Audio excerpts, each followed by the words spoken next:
이 도표는요, 왜 그려진 거냐면, 그 이야기가 얼마나 중요한지를 사람들이 많이 이렇게 잊어버리거나 간과하는 사람들이 많기 때문에, 특별히 자녀들이 계속해서 뭔가 이야기에 영향을 받고 있는데, 그거를 이렇게 잊어버리는 사람들이 많아서 이 도표를 아주 제가 강하게 설명을 합니다.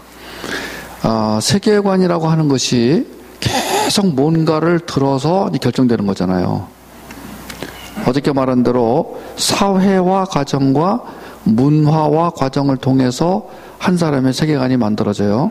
근데 지금 N세대들의 위험성은 우리가 자랄 때보다 미디어로부터 받는 영향력이 훨씬 몇 배, 몇십 배 더 커졌기 때문에 그 미디어가 끼치는, 전해주는 이야기들, 그 이야기들이 이 아이의 마음과 생각에 어떤 영향을 끼치는가를 부모들이 별로 생각 안 하고 있다는 거예요. 생각을 해도 그거 어쩌란 말이냐 라거나 아니면 그것을 무시하거나 업신여기거나, 그러다가 이제 어느 날 세계관이 이제 드러납니다. 그럴 때 너 그럴 줄 몰랐다, 나는 네가 이해가 안 돼, 이러는데 대부분 그 아이에게서 발생하는 문제는 다 어른들이 유발시킨 문제라는 거예요. 그러니까 제가 여러 번 말하지만 문제가 있다, 제가 지금 문제가 있다 그러면 그 뒤에 문제 있는 부모가 있다는, 그 문제는 여러 가지예요. 근데 그 중에 하나가 뭐냐면 적극적으로 세계관 교육을 시키지 못한 것도 하나의 문제고, 두 번째는 부모가 잘못되거나 바람직하지 않은 세계관을 자식한테 물려준 것도 문제라는 거예요. 그러니까 지금 다시 원론으로 돌아가 볼게요. N세대의 문제가 해결되지 않으면 기독교 공동체의 앞날은 무지무지 어려워지고 위험해진다. 이것은 어느 한 개인의 문제나 부분적인 문제가 아니라 부모에게는 자신의 문제지만 우리 기독교 전체로 봐서도 이건 우리의 미래에 관한 문제라는 거예요. 제가 자식이 있어서 하는 말이 아니라, 그러니까 제가 어떻게 보면 싱글들이 들으실 때는 조금 좀 이해가 안 될지 모르지만, 이건 싱글 뭐와 나 싱글을 다 떠나서 패밀리가 있든 없든 모든 기독교인이라면은 하나님이 똑같은 마음을 주실 거라는 거예요. 다음 세대에 대한 긍휼의 마음, 또는 여러 가지 마음들을 주시는데, 빚진 마음을 주시는데, 왜 오늘날 우리는 이렇게 됐는가를 생각해 볼 때 이것도 하나의 영적 전쟁에서 우리가 진 거 아니냐. 제가 이 문제를 다뤄서가 문제가 아니라, 저는 사실 다음 세대에 관심이 없었어요. 저도 어떻게 보면은 이렇게 끌려온 거예요, 여기까지. 제 스토리를 잠깐 말씀드렸지만, 저는 그냥 CCC로 끌려가서, 이게 선교구나, 이게 전도구나, 끌려간 거예요. 한 자매가 와가지고 그냥 오라고 하는 바람에 거의 끌려가다시피 한 거고요. 그 다음에 온누리교회도 난 온누리교회 갈 생각이 없었는데, 그래서 갔단 말이에요. 가서 이제 청년부를 맡게 됐는데, 거기 가서 뉴키즈 언더 블럭에 대한 얘기를 했더니 청년들이 문화 공부를 해요. 그래서 거의 내가 어차피 이 아이들하고 생활을 할 때는 이걸 해야 되겠구나. 그러니까 전혀 타이어에서 여기까지 왔는데, 와서 보니까 이건 보통 문제가 아니네, 이렇게 된 거죠. 저도 그러니까 늦게 이거를 알게 된 거예요. 근데 이걸 알고 나서 보니까, 아니 가정에서는 자녀 문제가 제일 중요하다고 말할 수 있고, 교회나 한 국가에서도 다음 세대가 중요한데 왜 우리는 이 문제를 부분적으로만 생각하게 됐을까? 그럼 뭔가 지금 우리가 속임수에 당한 거 아니냐. 그리고 기독교는 뭘 이루어가는 게 아니잖아요. 기독교의 목표는 뭘 이루어가는 게 목표가 아니잖아요. 왜냐면 우리가 뭘 이루었다고 하더라도 하나님 눈에서 볼 땐 아무것도 아니잖아요. 예를 들어서 YM이 전 세계적인 어마어마한 조직을 만들었다고 하나님 볼 때 아무것도 아니잖아요. 무슨 어느 교회가 엄청난 건물을 졌다. 나는 요새 한국의 대형 교회들이 그거 싸우잖아요. 큰 건물 이거. 근데 그게 뭐냐 이거예요, 그게. 제가 여기 오기 직전에 광림교회를 갔는데 어마무지하더라고요, 진짜. 이게 뭐냐 이거. 여러분 저희 명성교회 가보셨어요? 한 동네가 교회예요. 어마어마해요. 근데 하나님 입장에서 볼 땐 뭐냐 이거예요. 대단한 명성교회 담임 목사님 정도 되면은 진짜 뭐가 부럽겠습니까? 근데 뭐네. 그러니까 결국 기독교는 뭘 쌓아놓고 만들어가는 게 아닌데도 불구하고 우린 여전히 그쪽에 관심을 두기 때문에 이런 게 지금 이런 문제들이 도외시당하고 있는 게 아닌가. 어떻게 생각하세요? 여러분 제가요 이건 네 사역이니까 이렇게 말하지 이렇게 말하시겠어요? 여전히 아직도? 그렇다면 만약에 이 문제가 정말로 중요하다면 뭘 해야 되느냐? 그럴 때 하나는 이 아이의 생명력에 관한 사역을 해야 되는 것이고 또 하나는 세계관 교육을 해야 된다라는 것을 지금 얘기를 이렇게 제가 몇 가지 지금 정리해 드린 거예요. 세계관 교육에 있어서 핵심은 뭐냐? 이야기예요. 이야기라는 부분에 있어서 수많은 이야기들이 여러 가지 형태를 띠고 이제 나타납니다. 그것은 하나의 종교가 될 수도 있고 또 과학이 될 수도 있고 철학이 될 수도 있고 신념이 될 수도 있고 주장이 될 수도 있어요. 그런데요, 우리 아이가 자라는 과정에서 무수히 많은 철학도 만나고 과학도 만나고 종교도 만나고 신념도 만나고 주장도 만납니다. 특히 이 미국 사회만큼 미국만큼 다양한 주장, 다양한 신념, 다양한 종교가 어디 있어요. 그 미국에서 자녀를 키울 때는 더더욱이나 세계관 교육을 더 철저히 해야 될 거 아니에요, 그죠? 한국은 그냥 한 사람이 이거다 그러면 쫙 가는 경향이 있어가지고 그것만 잘 가르치면 그 주류 지금 현재 일어나고 있는 어떤 주류 사상, 주류 신념들을 파악할 수가 있어요. 근데 미국은 그렇지 않잖아요. 오히려 나는 한국보다 미국이 더 위험하다고 보는데요. 세계관 문제에 있어서는. 네. 여긴 다 존중받아야 되는 거잖아요. 그 속에서 우리 아이가 길을 잃지 않으려면 어떻게 해야 돼요? 여러분 대학에 들어갔는데 자기가 좋아하는 교수가 엉뚱한 얘기를 했어요. 근데 그것들을 어떻게 잘 파악하고 거기 넘어가지 않고 그러면서도 그 교수와 좋은 관계를 유지하느냐 이게 쉽지 않잖아요. 예를 들어서 동성애자 교수가 동성애에 관해서 긍정적인 발언을 했다고 쳐봐요. 아주 설득력을 가지고 영향을 받잖아요. 저는 지금 크리스찬 가정의 아이들이 뭐가 위험하냐면 너무나 많은 유혹들이 많은 거예요. 이것들을 어려서부터 그 유혹의 종류를 어느 정도는 파악하게 해주고 그것들을 넘어서서 그러니까 피하지 않고 그걸 넘어서서 성공적인 삶을 살게 하려면은 반드시 이런 교육이 필요하지 않겠나. 그럼 그런 교육을 먼저 부모가 받아야 자녀에게 시킬 수 있는 거니까 교회에서 마땅히 이런 시간들을 많이 가져야 됨에도 불구하고 왜 안 가지는 것일까? 그럼 우리라도 지금 해야 되지 않겠나? 제가 이 다음 세대 사역을 하면서 답답한 게 뭐냐면은요, 교회마다 다 슬로건은 그렇게 붙여놨어요. 다음 세대 부흥. 지금 어저께도 말했지만 한국에서 목사님이 바뀌면 거의 40대예요. 이제 50대도 안 뽑는다니까요? 왜 40대를 뽑냐면은 우리가 40대 목사님을 모시고 새롭게 발전하자 이거거든요. 그 50대만 해도 개혁이 안 된다고 보는 거예요. 그러니까 한국 사람들은 참 이상한 게 있어요. 개혁을 바라면서 개혁을 안 해. 40대 목사님을 초빙하는 이유는 개혁을 하자 이거예요. 근데 실제 와서 개혁을 하려고 그러면 저항을 또 해. 난 그걸 이해가 안 돼, 그게. 그러니까 진정한 개혁은 뭐냐? 진정한 개혁은 뭐냐? 그 시대에 그 상황에 하나님 말씀하시는 걸 듣는 게 개혁 아니에요. 그 지금 우리 시대에 어떤 말씀을 하세요? 여러분, 죄송하지만 성경을 통해서 주시는 말씀은 똑같잖아요. 단지 그 성경이 그 본문 말씀이 상황에 적용될 때 그 상황이 바뀜으로 말미암아 우리는 언제나 그 바뀌는 상황에 이 말씀이 어떻게 적용할 것인가 이게 힘든 거 아니에요. 성경을 학문적으로만 공부하는 사람들은 얼마나 편하겠어요. 근데 이것을 삶에 적용하려고 할 때 얼마나 힘듭니까 이게. 제가 이 부분도 쉽다고는 말할 수 없겠지만 그 학문적 노력을 과소평가하려는 것은 절대로 아닙니다만은 우리에게 있어서 자칫하면은 적용이 없는 기독교, 틀에 갇힌 기독교, 골방 속의 기독교, 이걸 자랑하는 기독교. 그래서 그런 사람들은 존중받고 세상에 들어가서 사는 사람들은 비하받을 때 앞으로 어떤 일이 벌어지겠어요? 우리 자녀 때에 가면 어떤 일이 벌어지겠어요?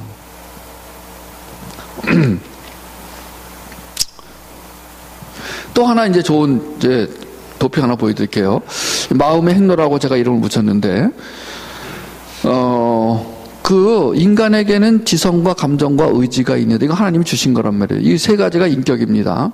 우리가 인격이라고 말할 때는 지성과 감정과 의지를 다 말합니다. 하나님이 인격적이시다라고 할 때는 하나님의 지성 부분, 하나님의 감정 부분, 하나님의 의지 부분을 다 말할 때 하나님이 인격적이라고 말합니다. 하나님은 지성도 갖고 계시고 감정도 갖고 계세요. 감정도 있으세요. 하나님 분노하시는 분이세요. 하나님 슬퍼하시는 분이시고요. 하나님 기뻐하시는 분이세요. 하나님은 의지가 있으세요. 이 지성과 감정과 의지 안에 마음과 생각이 있어요.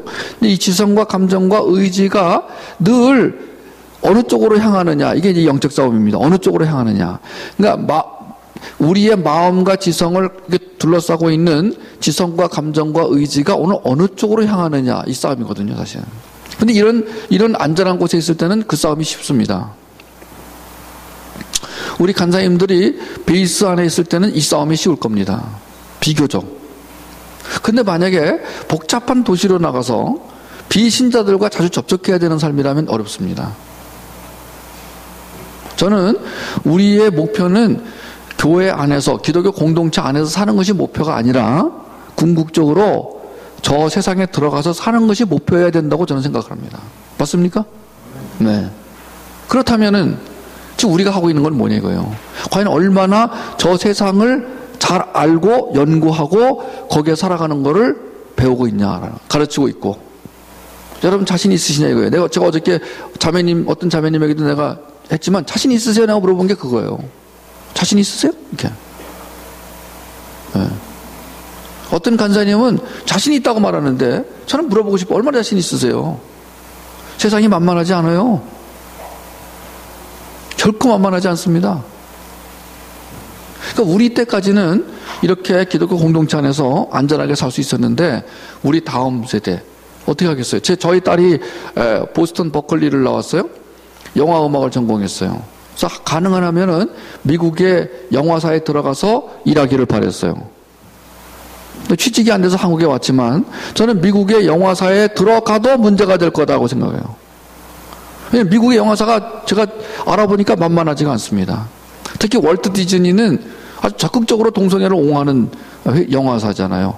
월트 디즈니는 대놓고 인종차별을 하고 대놓고 스테레오타입을 아주 자랑스럽게 여기는 회사가 월트 디즈니라고요. 그래서 이 미국의 경건한 기독교인들은 월트 디즈니에 대한 불매운동까지 벌이고 있단 말이에요. 예. 근데 우리 애가 만약에 디즈니사에 들어갔어요. 그럼 어떻게 해야 되나요? 1번, 그 안에서 전부 다 적으로 생각하고 전부 사탄의 무리 속에 갇혀있다고 생각을 하고 살게 할 것이냐? 아니면 나와 동일한 사람들로서 나와 동일한 사람들끼리 그냥 일상생활을 같이 누리면서 점차적으로 선한 영향력을 끼치며 살게 할 것이냐? 대답은 뻔하잖아요. 근데 그게 쉽습니까 그게? 차라리 적으로 알고 사는 게 더 쉬울 수 있어요. 적으로 여기고 그냥 꾹 참으면서 내가 이 사탄의 무리들 가운데 내가 어떤 게 옳습니까? 어떤 게 더 바람직하고? 그럼 그런 아이를 키워야 될 거 아니에요. 지금 제 얘기의 핵심은 양육에 대한 것에 있다면 양육. 저는 지금 뭐 이것이 옳으냐 그러냐를 지금 그 의견을 청취하려는 게 아니라 양육하자라는 데 있단 말이에요. 이 세미나의 목적은 다음 세대를 잘 양육해내자라는 거예요. 그래서 원래 이 세미나의 주 타겟이 부모여야 된다는 거예요. 부모들이 와가지고 내가 우리 아이를 이렇게 양육하면 되겠구나라고 하는 인사이트를 받고 그 다음에 그런 생각을 가진 사람들끼리 모으고 한 단계 더 나가면은 그런 사람들을 도울 수 있는 젊은이들을 제가 리크루팅 해가지고 그 젊은이들이 우리 베이스 안에 들어와서 사역을 하게 하는 것이 사실 이 세미나의 목적이에요. 저는 그걸 놓고 기도하고 온 거예요. 네. 잘 모르셨죠? 네. 그래서 밖에 지금 미디어 세미나라고 했는데 저는 왜 내가 미디어 세미나를 해야 되지? 이렇게. 아주 전형적인 미스 커뮤니케이션이 있는 거예요. 지금쯤은 뭘 얘기했는지 아시겠지만 그래서 우리의 마음의 행로는 지성과 감정과 의지에 항상 영향을 받는다. 그런데 대부분의 기독교 안에서는 이 감정 부분을 무시하더라. N세대와 관련된 사역을 하려면 반드시 이 감정 부분이 무시되어서는 안 된다. 그러니까 그렇다고 감정 위주로 가도 안 돼. 왜냐하면 하나님의 진리는 객관적으로 존재하기 때문에 인간의 감정과 관계없이 그 진리는 진리예요. 근데 그렇다고 해서 N세대들의 감정을 무시하잖아요. 그럼 그 진리로 들어가는데 장애를 받아요. 정체성과 안정감과 세계관과 다림줄이 회복되면 놀라운 하나님의 사람으로 우뚝 서게 되지만 그러지 못할 경우에 자신은 물론 주위를 비극으로 끌고 갈 겁니다. 저는 오늘날 한국 기독교 안에서 욕을 먹는 사람들 보면은 거의 대부분 이 문제입니다. 본인은 뭐 하나님 앞에 나가서 3시간씩 기도하고 자숙하는 기간도 가지고 여러 가지 하겠지만 결국 그분이 보여주는 세계관을 볼 때 이해가 안 가는 것이 왜 저러시지? 이렇게. 결국은 세계관 문제예요. 보니까 뭐 그분의 영성이나 나의 영성이나 하나님 앞에 가면 그게 그걸 거예요. 뭐 위대하다고 하는 영성도 그렇고 하나님 보시기에는 그거예요. 오늘날 우리 삶에서 기독교 공동체 또는 신자와 비신자 간에 발생하는 대부분의 문제는 세계관 문제예요.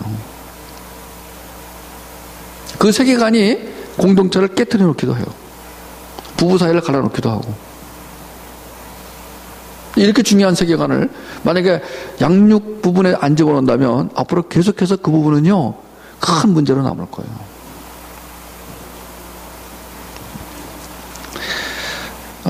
이 표는 뭐냐면은요, 우리의 죄와 상처와 욕망, 사단이라고 하는 적이 이제 권위자를 병들게 만들어요. 우리가 보통 권위자, 오토리티라고 할 때 그 권위자는 부모가 될 수도 있고 뭐 세상의 리더가 될 수도 있고 공동체 리더가 될 수도 있습니다. 병든 권위자는 다른 말로 거짓 선지자예요. 이 병든 권위자가 가정을 만들면 엮이는 가정을 만들게 됩니다. 이 병든 권위자는 엮이는 가정의 주도자가 됩니다. 그 엮이는 사회의 주도자가 되는 것이고요. 그 다음에 이 사람이 이 병든 권위자가 이제 결핍 또는 학대라고 하는 부분으로 자녀에게 상처를 주게 되면 그 자녀는 도피 혹은 폭발적으로 가게 됩니다.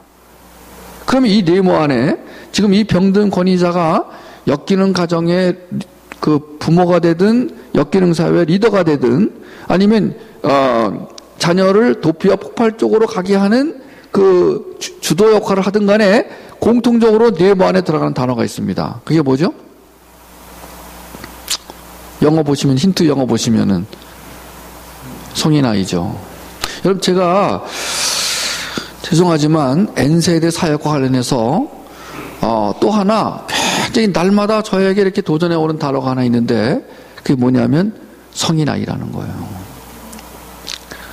교회 안에 성인아이가 생각보다 많다라는 거예요. 근데 그 성인아이에게 권력이 주어지고 직분이 주어질 때 끔찍하다는 거예요. 성인아이의 그 정의가 뭔지 아시죠? 성인아이는 엮이는 가정에서 자라서 자신의 정서를 제대로 조절하지 못하는 사람을 성인아이라고 정의합니다. 그러니까 정서 조절이 안 되는 거예요. 저 같은 경우 대표적인 성인아이인 거예요. 갑자기 강의하다가 나 외로워요. 뭐 이런 얘기하고, 네? 갑자기 막 그냥 저녁에 막 부흥 집회에서 막 해놓고 저녁에 가서 술집에 가서 술 한잔하죠. 제가 그렇다는 거 아니고요. 하여튼 그런 사람도 있다는 거예요. 막 저녁에 낮에 막 부흥회를 인도하고 저녁에 여자를 막 끼고 잠을 자고 이럴 수도 있다는 거예요. 네? 네. 막 입으로는 막 청빈한 생활을 강조하면서 뒤에 가서 보니까 전혀 다른 생활을 살고 성인아이라는 거예요. 성인아이는 정의가 뭐냐면 엮이는 가정에서 자란 사람들은 어덜트 차일드 정서가 조절이 안 돼요. 이런 사람들이 사회 지도자가 되었을 때 그 팔로워들이 엄청난 이 피해를 입거든요. 여러분, 전 이민교회에 많은 분들 보니까 성인아이.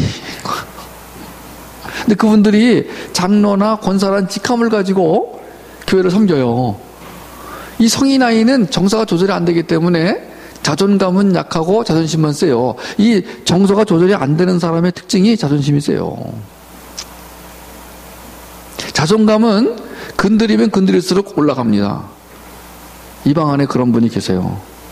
누구라고 밝히기 힘들지만 이은수 목사님이라고 이 방 안에 계세요. 제가 지난 3일 동안 이분을 뵈니까 어디를 건드려도 자존감이 나타나요. 근데 반대로 이 방 안에는 자존심이 아주 강한 인간이 하나 있어요. 근데 그 인간이 강의를 해요. 이 인간은요, 건드리면 자존심이 팍 살아가지고 벌써 표정이 찌그러지고, 예, 나 이거밖에 내가 이거밖에 안 되는 줄 알아? 이런 얘기나 하고, 이 자존심이에요.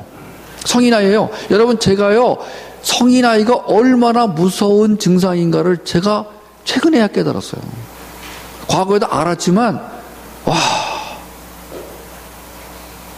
기독교 공동체 안에 성인아이가 너무나 많은 거야. 성인아이는 잡아먹지도 못하고, 죽일 수도 없고, 미치겠는 거예요. 왜냐하면은, 건드리면 자존심만 살아나니까. 건드리면요, 똥 밟은 것처럼 냄새만 나고, 안 건드리자니 문제 일으키고, 여러분, 이게 진짜 속수무책입니다. 근데 이 성인아이가요, 이런 과정을 통해서 길러집니다. 병든 권위자, 거짓 선지자. 근데 본인이 병들었는지도 몰라요. 왜 그런가 봤더니 대책 없는 은혜에 빠져 있어요. 하나님의 음성을 듣는데 자기가 원하는 것만 들어요. 주님은 분명히 우리를 찌르십니다. 여러분, 주님은요, 감싸기만 하시는 분이 아니세요. 근데 찌르면 도망갑니다. 도피형이 되게 많아요. 도망가서 대체물을 찾습니다. 대체물이 뭐겠어요? 사역이죠. 자기 사역이죠. 자기 사역 외에는 관심이 없어요. 원래 모든 사역은 연합을 하게 돼 있어요. 왜냐하면 우리는 지체이기 때문에 혼자서는 살아갈 수 있는 존재가 아니에요. 혼자서 살아간다는 거는 지체가 아니라는 거예요. 나 건드리지 마. 이런 사람이 제일 무서운 사람이에요. 혼자 방에 있는 사람. 이걸 즐기는 사람. 차라리 수녀가 되든지 그것도 아니고, 그러니까 천주교는 그런 제도가 있는 거예요. 너 혼자 살아라. 그래서 이렇게. 예. 근데 사실은 수녀도 혼자 못 살아요. 내가 뭘 보고 알았냐면 사운드 오브 뮤직 보고 알았어요. 줄리 앤드류스가 수녀원에 들어가서 혼자 못 살아요. 우리는 이런 사람들이 성인아이를 길러내는데 그 성인아이는 다림줄로 보면은 자살령과 폭발령 사람으로, 자살령과 살인형 사람으로, 그 다음에 세계관으로 보면은 변질된 세계관을 가진 사람으로 등장하게 되는 거예요. 그러니까 삶이 세계관을 만들지만 또 세계관이 삶을 만들잖아요. 그죠? 그러니까 그 사람에게서 나오는 모든 것은 그 사람의 세계관이에요. 그러니까 언행심사가 전부 세계관을 대표하는 거예요. 근데 그걸 숨길 수가 없어요. 왜냐하면 세계관에서 나오는 것은 자연스럽기 때문에 숨길 수가 없어요. 당분간 위선을 할 수 있어요. 근데 그것이 어쩌다가 만나는 사람한테는 위선으로 통하지만 같이 사는 사람에게는 안 통합니다. 특히 누구한테? 자식한테. 이건 끔찍한 거예요. 여러분 잘 들으세요. 난 지금 모든 이 세미나의 모든 그 마지막 데스티네이션은 부모한테 두고 얘기하는 겁니다, 지금. 자식을 속일 수가 없어요. 애들은 귀신같이 알아요. 다만 말을 못하거나 안 할 뿐이에요. 차라리 말해주는 게 나아요. I hate you. 왜? 아빠는 위선쟁이야. 그래? 어떤 점에서? 난 아빠한테 실망했어. 이렇게 말해주면 얼마나 고맙겠어요. 대부분의 부모는 그것도 수용이 안 돼요. 이년아, 너 말이라고 함부로 하냐? 너 째진 입이라고 너 함부로 내뱉으면 안 돼? 너 그렇게 말하면 너 저주받아. 이래서요, 입을 딱 닫아버리게 만들어요. 어떻게 되는지 아세요, 결과가? 결국은요, 말만 안 할 뿐이지 속으로는 굉장히 절망하고 있는 거예요. 차라리 말을 하게 하는 게 나아요. 차라리 폭로당해야 돼요. 하나님의 은혜 가운데 하나가 폭로당하는 은혜가 있어요. 제가 이번에 폭로당한 거예요. 내 실력이 이거밖에 안 되는구나. 폭로당한 거예요. 여러분, 제가 진짜 실력이 있고 영성이 있으면 이렇게 조금 오겠어요? 벌써 소문이 나가지고. 저는요, 이거 죄송하지만, 진짜요. 여러분, 죄송하지만, 제가 저 자신을 어느 순간에, 나는 실력도 있고 괜찮은 사람이야 그러는데, 하나님은 폭로시키세요. 너 그거밖에 안 돼. 폭로당하는 거예요. 여러분, 근데 진짜 수치심 당하는 폭로가 누군지 아세요? 가족한테 당하는 폭로예요. 이렇게 모르는 사람들은요, 잊어버려요. 금방 잊어버려요. 저 한 달만 지나면 다 잊어버립니다. 시애틀. 근데 가족한테서 받은 거는요, 영원히 갑니다. 마누라한테 받은 수치는요, 죽어도 안 잊어버려져요. 어떤 지나가는 사람이, 강의를 그거밖에 못하세요? 그러면 그 당시, 한도 금방 잊어버려지는데, 마누라가, 여보, 당신은 오늘 그렇게밖에 강의 못해? 이러면요, 엄청난 이 스트레스. 이 가족이에요. 특히 아버지. 이 아버지한테 이 당한 사람이 한둘이 아니잖아요. 김용옥 씨가 대표적인 사람 아니에요. 제가 여러 번 말씀드리지만, 김용옥 씨 왜 그러는 거예요? 아버지 때문에 그런 거예요. 레이디 가가 아시죠? 미친년. 완전히 미친년 아니에요? 올라와서 그냥 거의 뭐 미친 짓 하잖아요. 그냥 막 옷을 벗었는지 입었는지 뭐. 근데 이 여자가 왜 그러는 거예요? 사춘기 때 문을 벌컥 열었는데 세상에 아버지가 자기 엄마가 아닌 여자와 성적 관계를 하고 있는 거예요. 그럴 때 아버지가 사과를 했으면 좀 나아요. 딸아 미안하다. 야 이년아 왜 일찍 왔어? 도대체 이거는 모든 책임을 딸한테 묻는 거야. 너 때문에 내가 이런 거 하는 거다라는 인상을 주면 이 자식은 그냥 쓰러지는 거죠. 그럼 그때부터 어떻게 되는 거예요? 아버지가 한 그대로 복수하는 거예요. 그러니까 미친 짓 하는 거예요. 다 무슨 어떻게 미친 짓을 성적으로. 여러분 여기 미국에요. 얼마나 많은 사람들이 정신적 증세를 보이는지 아세요? 근데 거의 조사해 보면 거의 다 부모와의 관계예요. 저는 오늘 뭘 말하고 싶으냐면요. 자녀를 정말 사랑하세요? 그러면요. 돈을 벌어서 얘를 잘 먹이는 게 목표가 아니라니까요. 많은 사람들이요. 투잡, 뜨리잡을 뛰어가지고 이 아이를 좋은 학교 보내는 것이 이 아이를 행복하게 해주는 거라고 잘못된 믿음을 가진 사람이 진짜로 많아요. 이걸 세미나를 통해서 자꾸만, 그러니까 이런 세미나를 한두 번 들으면 안 돼요. 계속 와서 부서지는. 여러분 우리는 죽을 때까지 교육과 훈련을 받는 게 목표예요. 여러분 제가 뭘 알게 됐냐면 내가 이 땅에 온 목적은 훈련받으러 왔다요. 하나님은 나를 훈련시키기 위해서 이 땅에 보내셨다는 거예요. 뭘 훈련시키는 거예요? 죄에 대하여, 의에 대하여, 심판에 대하여 배우고 하라 이거예요. 성령이 왜 오셨어요? 죄에 대하여, 의에 대하여, 심판에 대하여 알게 하시려고 오셨단 말이에요. 누구한테? 신자에게. 비신자들은요 아무리 얘기해줘도 못 알아듣게 돼서 시체들이니까. 그래요 안 그래요? 우리는 매일매일 죄에 대하여, 의에 대하여, 심판에 대하여 그렇구나. 그러려면 뭐가 필요해요? 스피커가 필요하거든요. 계속 스피커가 얘기하는 거예요. 근데 이 스피커들이 좋은 얘기만 한다고 쳐봐요. 에? 긍정의 힘 쓴 사람처럼 그러면 신앙이 자랄 것 같아요? 로버트 슐러는 옛날에 그랬대요. 자기네 교회에서 죄에 대한 설교를 절대로 못하게 했대요. 부목사들도. 그러니까 우리가 오늘 알게 되는 것은 뭐냐면 하나님 폭로당하고 나 이거밖에 안 되는구나. 나 이거였구나. 그리고 나서 다시 하나님 알려주세요. 죄송합니다. 제가 잘못했어요. 그럼 어떻게 해요? 하나님 다시 생명력을 부어주시면서 뭐예요? 통찰력과 분별력을 주시잖아요. 하나님이 우리를 이끌고 가신다는 거는 가만히 있는데 막 질질질 끌고 간다는 게 아니잖아요. 여러분 이 개념을 잘 이해하셔야 돼. 너는 가만히 있어. 하나님 내가 볼지어다. 그러니까요. 사람들이 그걸 어떻게 받아들이냐면 그래 가만히 있자. 그래서 나는 성경만 하고 기도만 하자. 그거 아니라니까요. 교육이라는 측면에 들어가면은 가만히 있으면 안 돼요. 우린 너무 사역 쪽에서만 이 은혜를 받아왔기 때문에 교육을 얘기하면은 또 이원론이 발동해가지고 저거는 그냥 그 여가로 하는 것이고 저거는 하면 좋은 것이지만 하나님은 다 알아서 하실 거야. 이게 사역자들이 갖는 기본적인 마인드예요. 정말 그렇습니까? 그렇죠. 원론적으로 맞아요. 근데 하나님이 은혜를 주시면 나로 하여금 하게 하시잖아요. 하나님의 은혜를 주시면 부지런해지잖아요. 게을러집니까? 하나님은 은혜를 받았는데 게을러져요? 하나님은 자꾸만 깨우쳐 주시잖아요. 무지가 아니라. 깨우쳐 주신다는 건 뭐예요? 그렇게 하도록 하신다는 거 아니에요. 그러니까 내 안에서 하나님이 역사하시는데 그 방법을 보면은 나를 훈련시켜서 하게 하시잖아요. 근데 그 훈련은 주로 뭐예요?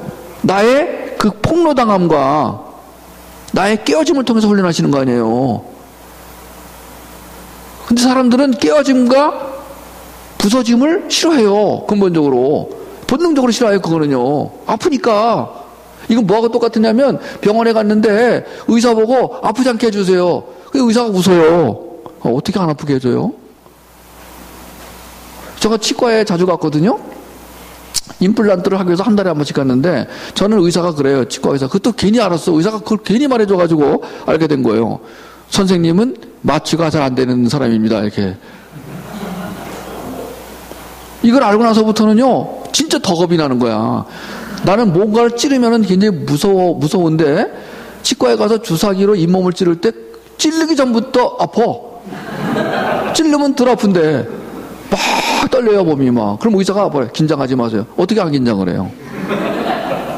병원에 가잖아요. 제발 좀 안 아프게 해주세요. 어떻게 안 아파요? 제가 여기 다리에 고름이 나가지고, 거의 뭐 고름이 이렇게 부풀어 올라가지고, 다리를 이게 절 정도가 됐는데 병원에 이제 가서요. 우리 선생님이 데리고 가는데 의사가요 딱 보더니 이거 아무것도 아닌데 그들이 딱 테이프를 띄더니 손으로 짜기 시작하는 고름을 맞지도 안 하고 제가 이제 그 병원에 가다가 부딪혀가 저기 은행에 돈 찾으러 가다가 유리창에 부딪혀가지고 코가 똑 부러졌어요.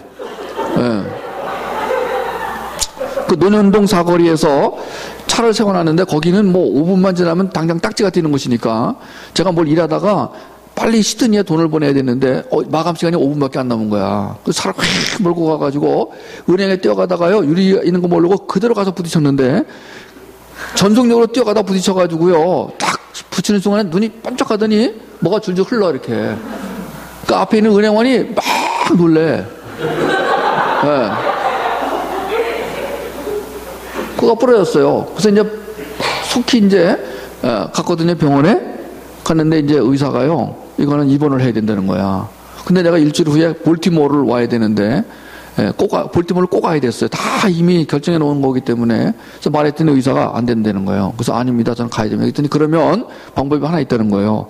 내일 아침에 이 뼈를 맞출 텐데 마취를 안 하고 맞추겠다는 거예요. 왜냐면 마취를 하면은 일주일에 못 간대요. 볼티모어에. 그래서 어떻게 해요? 알았습니다. 선생님. 안 아프게 해주세요. 그 다음날 있잖아요. 와서 이제 누웠어요. 이제 자기 수술대에 누웠어요. 예. 차디찬 수술대에 누웠는데, 앞에 이제 불이 이렇게 전등이 있어요. 전등에 피가 막 튀겨가지고, 피가 묻어 있어요, 이렇게. 근데 한 30분에 의사가 왔어요. 30분 동안 떠는 거죠, 막.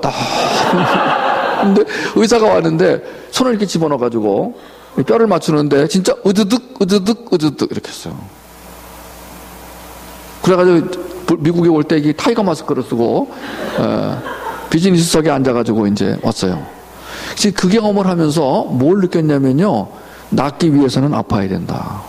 이거 아주 평범한 깨달음이에요. 육체의 병도 그렇게 아파야 낫는데 우리 영혼의 병은 왜 안 아프려고 그러는 거예요. 그래서 우리 어른들이 부모들이 지금 많이 아파야 되는데 이 아프게 하는 이 집회, 더군다나 이성적으로 아프게 해주는 집회에 안 와, 사람들이. 이건 큰 문제라고 나는 생각하는 거예요, 지금. 만약에 이렇게 간다 그러면, 저는 절망적입니다. 한국 기독교가 어느 사이엔가 은혜를 잘못 해석해가지고, 마치 마취를 당하는 것이 은혜인 걸로 생각을 하고 있는데, 아니에요. 진짜 은혜는 칼로 째는 게 은혜예요. 폭로 당하는 게 은혜예요. 그래서 나는 이런 부모였다는 걸 자꾸 폭로당하고, 그래서 하나님 어떻게 하면 좋아요? 그럴 때 하나님이 인사이트를 주셔서 그 인사이트를 가지고 협력을 해야 돼. 그것도 혼자서 못해요. 그래서 우리가 뜻 있는 부모들끼리 모여서 같이 기도하면서 자녀를 공동으로 키우면서 사역과 교육을 같이 해나가는 이 모델이 나는 이번 세미나를 통해서 그 기반이라도 만들어졌으면 좋겠다는 거예요. 왜냐하면 강사가 와서 강의만 하고 가면 잠깐 그런 깨달음과 그런 그 브로큰 뉴스를 경험하지만 훈련에는 도움이 안 됩니다. 훈련은 지속적이어야 됩니다. 김연아 발을 봤는데요. 이건 괴상망측한 발입니다. 이상화 선수의 발을 봤는데요. 거의 뭐 굳은 살이 베어가지고 이건 여자 발이라고는, 이상화는 손가락은 굉장히 얇아가지고, 걔는 손톱에 공을 많이 들여요. 왜냐하면 그 발에 대한 상처 때문에 그렇대요. 여자가 발을 다 망쳤다는 거에 대한 반대 심리로 손톱에 공을 들여가지고, 걔는 스케이트 탈 때도 손톱에 다 바르고 간대요. 여러분, 나는 뭘 말하고 싶으냐면은, 훈련이 적어도 그 정도는 돼야 남 앞에서 보여주듯이, 우리가 건강한 부모가 되려면 그 정도의 훈련을 받아야 되는데, 지금 교회 안에 다음 세대 그러면 부모는 제쳐놓은 채로 애들만 모아놓고 무슨 집회를 하고 무슨 프로그램을 해서 쇼를 하고 그러는데, 이거는요 너무 지엽적인 접근 방법이라는 겁니다. 네. 아름다운 관계, 아까는 뭐였어요? 아까는 슬픈 관계였습니다. 저는 이런 관계가 슬픈 관계라는 거예요. 이 슬픈 관계에서 아름다운 관계로 이렇게 바뀌었으면 좋겠다. 아름다운 관계에서 또 더러운 관계로 추락하지 않았으면 좋겠다. 생략하겠습니다. 회복된 관계, 너희는 썩어져가는 구습을 쫓는 옛사람을 벗어버리고 오직 심령으로 새롭게 되어 하나님을 따라 의와 진리의 거룩함으로 지으심을 입은 새 사람을 입으라. 새 사람을 입으라 라고 하는 이 부분에서 오늘 우리에게 주신 메시지가 있다고 생각을 합니다. 자, 세계관과 생명력 부분을 제가 이렇게 한번 그림으로 그려봤어요. 이해가 되실 것 같아서. 저는 지금 기독교 공동체에서 생명력 따로, 세계관 따로 이렇게 분리시켜서 다루고 있잖아요. 그게 아니라는 걸 제가 설명하는 거예요. 세계관이 건물의 뼈대와 외관이라면 생명력은 기초를 이루는 부분이다. 본질적인 부분이다. 이렇게 말할 수 있다는 거예요. 근데 문제는 건물은 늘 보이잖아요. 이렇게. 여러분, 이 건물 대단하지 않아요? 어떻게 저렇게 건물을 져요? 저거 역학적으로 볼 때 무너질 것 같지 않습니까? 제가 이제 고등학교를 건축과를 했어요. 건축과에서 뭘 배우냐면 구조역학을 배워요. 구조역학이 뭐냐면 그 건물을 지을 때 그 건물이 무너지지 않게 하려면 그 하중에 맞는 이거를 철골이나 이 기둥을 어떻게 세워야 되는가를 배우는 게 구조역학이에요. 저거는 굉장한 지금 건물입니다. 왜냐하면 저 중간에 공간을 뚫어놓고 유지되게 하려면은요, 이 힘의 분산, 이 하중의 분산을 기가 막히게 계산해가지고 저게 분산이 조금만 잘못되면 와르르 무너지는 거거든요. 우린 저런 건물을 볼 때 멋있다, 기가 막히다 이렇게 말하잖아요. 그죠? 어떤 사람의 세계관 볼 때 기가 막히다. 네? 근데 그 기가 막히다, 좋다라는 세계관이 만들어지려면은 밑에 기초가 있어야 된다는 거예요. 근데 이 사람의 기초를 보니까, 아니, 이게 뭐야, 이게. 기초가 싱크홀로 돼 있어. 네? 다시 볼까요? 안 보이는, 그러니까 지금 이 생명력 부분은 안 보인단 말이에요. 본인도 몰라. 아까도 말했지만 보통 종교적인 열심이 있는 사람들이 생명력이 강할 것이라고 하지만 안 그런 경우도 많거든요. 그런데 알고 봤더니 자, 이렇게 돼 있다. 이런 허당인 사람이 지금 공동체 안에 상당히 있을 수 있다. 그런데 이런 사람이 부모가 되었을 때 나타나는 결과가 뭐겠냐라는 거예요. 오늘날 우리와 우리 자녀의 문제는 정체성과 세계관에 관한 거죠. 맞죠? 맞습니다. 네. 우리는 정체성과 세계관은 마치 거울에 비친 자아처럼, 이쪽이 세계관이라면 이쪽은 정체성인 거죠. 이 두 가지는 서로 영향을 주고받습니다. 이게 따로따로 된 게 아니죠. 자, 크리스찬들은 대체로 비기독교적 세계관들이 교회와는 동떨어져 있다고 생각합니다. 그러나 사실은 그렇지 않습니다. 보이지 않는 세균이 질병을 일으키는 것처럼 보이지 않는 다양한 세계관들이 오늘날 크리스찬의 생각과 생활 방식을 오염시키고 있습니다. 이것은 기본적으로 우리의 일상에서 실제로 존재하고 있는 이 세상의 세계관들이 유발하는 마음의 병입니다. 오늘날 기독교 공동체는 전염병동 같은 일상적인 문화의 부지불식간에 노출되어 있다는 거예요. 이걸 누가 말했냐면 스티브 윌킨스와 마크 샌포드라는 지금 좀 이따 나오는데 바늘 끝에 쓴 세계관인가? 하여튼 그 세계관 책을 쓴 사람이 한 말인데 이렇게 말했어요. 그러니까 부지불식간에 노출되어 있다는 거예요. 기독교 공동체마저도. 기독교 공동체도 부지불식간에 이 세계관의 도전을 받는 위험성에 노출되어 있다. 그 책에는 또 이렇게 말했습니다. 문화 형태로 다가오는 세상의 세계관들, 우리와 우리 자녀에게 영향을 미치는 비성경적 세계관은 지식이나 이론 체계로 다가오는 것보다 문화 형태로 다가오는 게 더 많다. 우리 주변에 널려있는 세계관들은 문화 속에 은밀하게 스며들어 있다가 이야기나 문화 형태로 다가온다. 평범한 눈에는 숨겨져 있는 것, 그것을 일상생활의 세계관이라고 부른다.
건강하고 적극적이었고 괜찮았던 이 남자애가 왜 이 고생을 하게 된 거죠?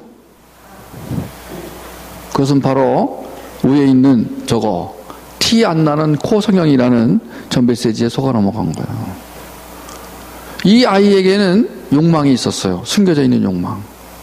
그것은 내가 수술을 받아서 외모가 달라지게 되면 보다 더 좋은 어떤 위치를 차지하고 회사에 들어갈 수 있겠다.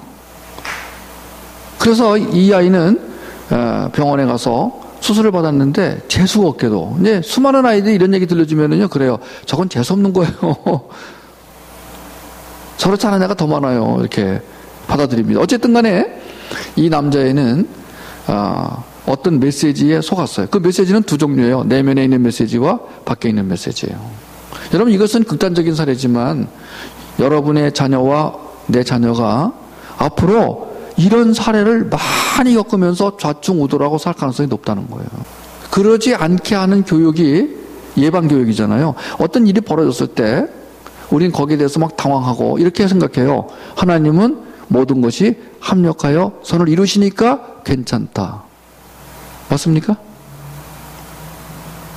앞에 거는 맞죠. 하나님이 모든 걸 합력하여 선을 이루시는 건 맞습니다. 왜냐하면 그걸 계기로 해서 하나님 앞에 얻는 유익이 있습니다. 그러나 그렇다고 해서 바울의 표현대로 하면 그러니까 계속해서 너는 그렇게 합력하여 선을 이루기 위해서 개고생할래? 이렇게. 맞습니까? 여러분 제가 늘 말씀드리지만 고난과 고생을 혼동합니다. 고난도 유익하고 고생도 유익합니다. 근데 고난과 고생의 차이는 뭐냐면 고난은 나의 행위나 의사와 상관없이 주님이 허락하시는 그 테스트 기간이고 고생은 내가 잘못해서 겪게 되는 개고생, 어려움이란 말이에요. 고통이란 말이에요. 자, 두 가지 다 하나님은 유익하게 쓰세요. 근데 여러분 선택하세요. 그렇다고 개고생 하실래요? 여러분 자녀를 개고생길로 들어서게 하시겠습니까? 이게요 굉장히 헷갈리는 거야 지금. 위로받는 건 좋아요. 다 하나님은 합력과 선을 이루게 하실 거야. 괜찮아, 괜찮아. 그런데요, 이 아이가 부모의 그런 모습 보면서 앞으로 자기가 잘못 선택해서 그런 결과를 가져오게 해놓고도 아, 이것은 하나님이 허락하신 거야 라고 한다면 뭐에 문제가 있는 거예요? 저는 생명력과 세계관에 다 문제가 있다고 보는 거예요. 근데 그런 사람들이 의외로 많다는 거예요. 어떻게 보면은 세계관 교육을 시켜야 되는 가장 중요한 이유는 항상 늘 올바른 선택을 하게 하기 위해서예요. 제가 이 시애틀에 와서 이번에 세미나 하게 된 것도 내 선택이에요. 주님이 잡아 끌지 않았어요. 주님이 허락하셨지만 잡아 끌지 않으셨어요. 제 마음 가운데 그런 동기가 일어났고 그걸 제가 실행에 옮겼어요. 근데 이것이 나는 올바른 선택이라고 믿고 있고, 그래서 나는 거기서 하나님의 주시는 어떤 특별한 은혜를 맛보는데, 만약에 내가 어떤 경우에 잘못된 선택을 해가지고 잘못된 결과를 가져왔는데 그것마저도 은혜라고 만약에 주장한다 그러면 이건 뭔가 문제가 있는 거라는 거죠. 근데 그렇게 살고 있는 사람이 꽤 많다는 거예요. 은밀한 세계관. 이 책 이름이 은밀한 세계관인데 제가 이 책 읽고 도움이 좀 됐어요. 여러분 세계관에 관심 있는 분들 중에 혹시 만약에 여유가 되시면 윌킨스 샌푸드가 쓴 이 은밀한 세계관 책을 한번 읽어보시면 요걸 정리 잘 해놨어요. 개인주의, 소비주의, 국가주의, 도덕적 상대주의, 과학적 자연주의, 뉴에이지, 포스트 모던 부족주의, 종교화된 심리치료. 지금 미국을 중심으로 한 서양 사회에서 기독교를 좀먹고 있는 세계관들 몇 가지를 잘 정리해놨는데, 이분은 있잖아요, 무조건 나쁘다가 아니라 저것들을 오히려 우리가 어떻게 역용할 것인가까지도 얘기했기 때문에 굉장히 좀 신선한 접근인 거예요. 이번에 겨울왕국이 왕자와 공주가 아니라 공주와 공주라는 이 참 새로운 그 관계로 만들어서 신선했듯이 이 책도 그래요. 그래서 한번 읽어볼 만합니다. 전 여기에서 마지막 9번 종교가 된 심리치료. 조심하세요. 미국에서 지금 가장 인기를 얻고 있는 것 중에 하나가 심리치료입니다. 조심하세요. 조심하세요. 제가 이번에 여기 오기 전에 누구죠? 웰즈, 데이빗 웰즈. 데이빗 웰즈의 신학실종이라는 책을 읽었어요. 이 책도 여러분 적극 권장해드립니다. 신학실종, 데이빗 웰즈의 신학실종. 부흥과 개혁사에서 나왔어요. 여러분 미국에서 살려면은요, 이 책은 반드시 꼭 읽어야 된다고 저는 강력히 주장합니다. 미국에서 안 살 거면 몰라도, 왜냐하면 미국이란 나라를 너무 몰라요. 미국 사는 분들이. 이 데이빗 웰즈는 미국에서 기독교가 어떻게 변질되어 왔는가를 너무나 권위 있게 썼어요. 기독교가 어떻게 변질되어 왔는가를 이분은요, 그 매사추세츠주의 한 도시를 샘플링 해가지고 이 도시를 깊이 연구하면서, 그래서 미국 기독교가 결국 어디로 가게 됐느냐? 심리치료로 가게 됐다는. 오늘날 신학을 잃어버리고 어디로 갔냐? 심리치료로 가버렸다는 거예요. 여러분 이분은요 굉장히 보수적인 분이에요. 데이빗 웰즈는요 이 미국 내에서도 인정받는 분이에요. 우리 조이청 목사가 다니는 그 고든 코넬의 교수예요. 이분은요 굉장히 권위 있는 분이야, 그지? 맞죠? 네. 제 아내가 먼저 이 책을 읽었어요. 저는 옆에서 그냥 기웃거리다가 읽어봤는데, 굉장히 많은 인사이트를 받았어요. 여러분 조심하세요. 여러분 자녀가 심리치료라고 하는 이 부분에 넘어가지 않도록 조심하세요. 그 외에도 다 우리가 한 번씩은 세계관, 그러니까 미국에 사는 애들은요 반드시 세계관 교육을 시켜야 된다고 저는 다시 한번 부르짖어 강력히 주장합니다. 우리 베이스에서요 제발 좀 이런 세계관 학교를 열어가지고 해주시기를 정말 부탁드리겠습니다. 주님의 음성을 뭘 들으시나 모르겠는데, 저는요 오늘 이번 세미나를 통해서 이런 부분에도 주님이 말씀하시는구나를 들으셔서 거기에 순종하시기를. 너무너무 중요한데 우린 너무 그냥 저쪽에 가가지고 그냥 어둠 속에 뭘 만지면서 무슨 자위행위 하듯이 그냥 막 은혜를 받고 있는데 사는 거 보면은 도대체 이분이 진짜 은혜 받은 크리스찬인가 아닌가를 의심할 정도로 말하는 거나 행동하는 거나 결정하는 거나 주여 말을 못하겠고, 당신이 지금 그 문제 있다고 말을 못하겠고, 이해하자니 막 이게 어렵고 어정쩡한 자세로 주님의 사랑으로 사랑하긴 해야 되는데 안 되는 이 모순 속에서 오늘도 하루를 살다가 천국 같은 지옥을 사는 불쌍한 우리들의 자화상이 되지 않기를 저는 바라고, 이걸 바라보는 우리 자녀들이 기독교 공동체에 대해서 항상 존경하고 기독교 공동체에 대한 그리움을 가는 게 아니라 난 저렇게 안 살 거야, 한 명이라도 그런 애가 나오지 않게 되기를 바랍니다. 제임스 샤이어는 기독교 유신론, 이신론, 자연주의, 허무주의, 실존주의, 동양 범신론적 일신론, 뉴에이지, 포스트 모더니즘 이렇게 했는데, 제가 이걸 왜 밝혔냐면요, 재밌는 게 있어요. 제가 이제 89년도에 낮은 울타리 시작했는데, 낮은 울타리 시작하자마자 딱 만난 게 뉴에이지였어요. 그 당시에 한국에서 뉴에이지란 뉴자도 들어보지 못할 때, 저는 뉴에이지를 딱 이렇게 만나면서 이거는 정말 내가 알려야 되겠다. 이게 뭔지 모르겠어. 하여튼간 저는 그걸 은혜라고 생각하는데, 그때부터 제가 아주 주구장창 뉴에이지를 이제 강의를 했어요. 그래서 수많은 신학생들이 제가 쓴 책을 가지고 교회 가서 뉴에이지를 가르칠 정도였어요. 근데 지금은 어떻게 됐냐면은 제가 완전히 또라이로 몰렸어요. 이상하죠? 여러분, 한때는 제가 쓴 글들이 막 수많은 사람들에게 막 가서 막 하는데, 지금은 뭐냐? 반문화주의자, 제가. 말하자면 소위 극단적 보수주의자로 저는 몰렸어요. 그래서 뉴에이지 누자도 꺼내지 못할 정도로 한국 교회가 상황이 바뀌었어요. 이렇게. 어떤 놀라운 사실은 지성인들이라고 하는, 여러분 이 세계관 책들 쓰는 분들은 다 지성인들이에요. 최고의 지성인들이에요. IVP 같은 데서 이 한국에서는 있잖아요, 이 세계관 교육을 IVP가 주도합니다. 성인경 목사, 그분이 계시는 어디에요? 그 공동체 이름이 라브리에서 합니다. 그러니까 이거는 세계관 다룬다 그러면 벌써 지성인들이라는 거예요. 제가 세계관 얘기하면요, 욕 먹습니다. 여기 미국같이 모르는 데 와서 하니까 여러분이 좀 속아 넘어가는 것이지, 한국에서 제가 세계관 한다 그러면요, 다 웃습니다. 그만큼 세계관 교육은요, 적어도 무슨 석사나 박사학위 정도, 그것도 신학교 내에서 THM이나 MDB 정도 한 사람들 중에서도 학문적이라고 인정받는 사람이 해야 되는 사역이 세계관 사역이에요. 제가 왜 이걸 가져왔냐면은, 제임스 샤이어는 아까 말한 대로 한국에서 세계관이 무엇인지를 알게 해준 첫 번째, 말하자면 지성인이에요. 근데 이분이 이번에 책을 개정했어요. 전에는 없던 게 들어갔어요. 이게 뭔지 아세요? 뉴에이지예요. 여러분, 제가 기가 막힌 게 뭐냐면, 한국에서 좀 앞서가는 신학생들은요, 저를 굉장히 무시합니다. 왜냐면 제 학력이, 저는요, 아주 이상한 학력을 가지고 있습니다. 예. 저는 이런 사역을 할 만한 백그라운드가 도무지 없는, 예. 그러니까 은혜지, 그게. 근데 오늘 한국 사회는 점점 학력 위주로 갑니다. 이제는요, 목회학 박사라도 없으면 목사로 초빙도 못 받는 그런 시대가 됐어요. 지금 기독교 내에서도 학력이라도 있고 경력이 화려한 사람들은 한마디 말하면 실리는데, 현장에서 이렇게 저같이 26년을 뛴 사람들은 도무지 인정하죠. 네. 진짜요. 제가 이건 아까는 제가 좀 약간 연민해 말씀했다면, 이거는 리얼 스토리입니다. 이것은 지금.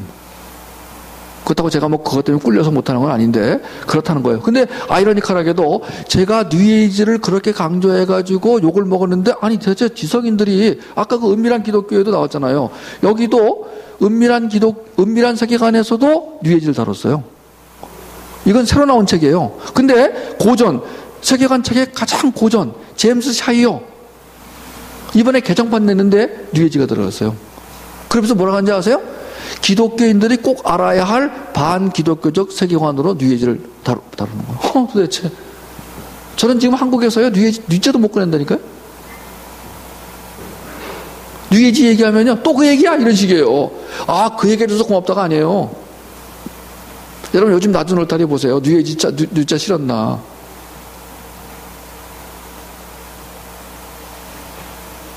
그래서 이게 내가 뭣도 모르고 했는데 하기는 잘했구나, 이런 요새 그런 마음을 가지고 세계관을 너무 학문적으로 갖고 가지 말고 실제적으로, 특히 자녀 교육과 관계에서는 쉽게 가서 누구라도 이것을 다룰 수 있도록 하자. 그래서 먼저 부모들에게 적어도 세계관이 무엇인가 정도는 알려주고 나서 세계관 교육을 시키자. 그랬더니 세계관이 무엇인지를 알려고 하는 분들이 오기 시작했어요. 제가 이제 최근 2, 3년 사이에 저희 나주놀타리 안에서 세계관 교육을 한다고 이렇게 하고 강의를 개설했더니 오기 시작했습니다. 그리고 교회에서도 몇몇 교회에서 세계관 강의를 해달라고 초청하기 시작했습니다. 근데 문제는 뭐냐면 세계관 교육을 5주, 10주, 15주, 20주를 받아도 이걸 가져가서 집에 가서 자녀들에게 세계관 교육을 시키기가 너무 어렵다는 거예요. 그래서 이제 기도하다가 그러면 영상으로 하자. 제가 이제 2005년도에 영상을 하다가 부도가 나가지고 쫄딱 망한 적이 있었는데 그 망했던 것이 오히려 지금 저한테는 도움이 된 거예요. 그래서 저는 모든 것이 합력과 선을 이루신다. 망한 건 나지만 결국은 그 망한 걸 통해서 하나님이 경험을 주셨는데 그게 뭐냐. 영상이 이렇게 중요하고 이렇게 만들면 되는구나를 알게 하신 거예요. 그렇게 만들면 망하고 이렇게 만들면 되는구나 이렇게 된 거예요. 그래서 그때는 왜 망했냐면은 아시는 분은 아시겠지만 엔진이라고 매일 창작을 했어요. 창작을 해가지고 들어가는 비용이 엄청나고 만들기는 힘들고. 근데 지금은 제가 강의하는 걸 찍어가지고 편집만 하면 되니까 돈도 반으로 줄어들고 그다음에 제가 강사니까 이건 뭐 창작을 안 해도 내 입에서 나오는 모든 것이 다 자료가 되니까. 그래서 이게 지금 이제 전해지는데 세계관 교육을 부모가 일단은 개념을 부모는 이해를 하고 그 다음에 가정에서 영상으로 틀어주기만 해도 세계관 교육을 시키자. 그게 바로 주니어 세계관이에요. 지금 10개째까지 만들었어요. 최소한 200개가 1차 목표예요. 300개, 400개. 와, 이건 대단한 겁니다. 여러분, 지금 이런 교육을, 지금 제가 지금 여러분에게 해드리는 강의를 애들의 눈높이로 맞춰가지고 이걸 영상으로 찍어서 가정에 보내준다. 여러분, 나는 이거 아는 부모들은요, 너무 신날 것 같아. 그리고 이거 한 달에 3개 시켜서 200개 주고, 그 다음에 월간지 보내주고, 그 다음에 나주놀타리에 있는 모든 자료 한 수백만 원어치를 다 쓰라고 그러고, 또 제 강의를 계속 업그레이드해서 올려놓고, 이걸 거기 영상으로 듣고 하는데, 한 달에 10,000원만 내라. 획기적인 방법이죠. 만약에 회원이 한 10,000명만 되면은, 월 이제 1억 원의 이제 재정이 이제 만들어지거든요. 1억 원의 재정이면은 간사를 한 50명을 뽑아가지고 미국에 있는 이제 애들도 스카우트에 갈 수 있는 거 돈이 생기면 저는 공짜로는 안 시켜요. 전 돈을 줘요. 왜냐하면 돈을 안 주면 3년마다 가기 때문에 줘야 돼요. 로렌도 3명에게 돈을 준다고 제가 들었어요. 코나에서 제가 들은 바로는 주방장하고 우체국장하고 재정 담당자에게 월급을 주는 걸로 제가 들었어요. 로렌도. 왜 그러냐면 그분들이 바뀌면 안 되니까. 우체국이 바뀌면은 우체국 업무 인수인계만 1년 이상 걸리는데 1년 동안 대혼란이 일어나는 거예요. 그러니까 우체국장은 페이스 미션 할 수가 없는 거예요. 월급 주고 오랫동안 있어야 되는 거예요. 주방장. 미국에서는 주방장이 제대로 주방 관리를 못 해가지고 식중독이라도 나면은 그 난리가 나잖아요. 그러니까 권위 있는 자격증 있는 주방장이 있어야 되는데 이분이 2, 3년마다 바뀌면 주방에 혼란이 일어나고 체계가 안 잡히고 그 다음에 재정 담당자 월급 준다는 거예요. 로렌도 맞습니까? 제가 알고 있는 게 맞습니까? 왜 월급을 주는 거예요? 전문성을 인정하는 거죠. 우리 나주놀타리는 모든 사역에 전문성이 있기 때문에 조금 하다 가면 안 돼요. 저는 그래서 간사 뽑을 때요, 시집 언제 갈 거냐 반드시 물어보고, 애인 있다 그러면 안 뽑아요, 저는요. 진짜요. 아무리 애가 능력이 있어도 1년 이내에 시집 갈 거다, 그럼 오지 마세요. 딴 데 가세요. 왜냐하면은 이걸 만들어가지고, 이 주니어 와우큐를 만들어가지고 가정에 보내야 되는데, 믿음으로 보내요. 믿음이라고 써서 보내요. 뒤에는 은혜라고 써서. 그러면 크리스찬들이요, 은혜 보고 사는 게 아니라, 에이, 볼 것 없네. 안 사요. 대가를 지불하지 않더라 이거예요. 공짜로 줘도 안 받더라 이거예요. 제가 뭘 말씀드리고 싶으냐면 앞으로 저는요 이쪽 분야에서는 좀 패러다임 바꿔가지고 은혜로 대강 만들지 말고 전문성을 살려서 잘 만들어서 줘야 된다는 거예요. 그리고 대가를 받자 이거예요. 왜냐하면 대가를 지불하는 것이 기독교 원래 기독교의 그 본질이 대가를 지불하게 돼 있어요. 돈이 없는 사람은 와서 노동이라도 하게 하자 이거예요. 그래 공짜로 주지 말자 이거예요. 공짜는 공짜는 구원밖에 없어요. 여러분, 기독교에서 우리 하나님이 만들어 놓은 법칙 중에 법칙이 뭐냐면 공짜는 구원밖에 없어요. 구원은 공짜예요. 그건 대가를 지불할 수가 없어, 우리가. 나머지 모두 대가를 지불해야 돼요. 맞습니까? 예. 네. 여러분, 이런 패러다임 시프트를 가지고, 예. 저는 한국에서도 그 이창기 형제가, 예수전도단 출판부를 만들 때, 내가 얘기 들었어요, 창기 형제한테. 2000년대에 나랑 같이 있었어요. 예. 자기는 월급 준다 이거예요. 아니, 그래서 내가, YM 간사들 월급 줘요? 여기 출판부는 줘야 된다 이거예요. 나하고 똑같은 원리야. 왜냐면 출판부 그 기자들한테 월급 안 주니까 수시로 떠나는 거야, 이렇게. 그래서 자기는 월급 준다. 맞습니까? 네.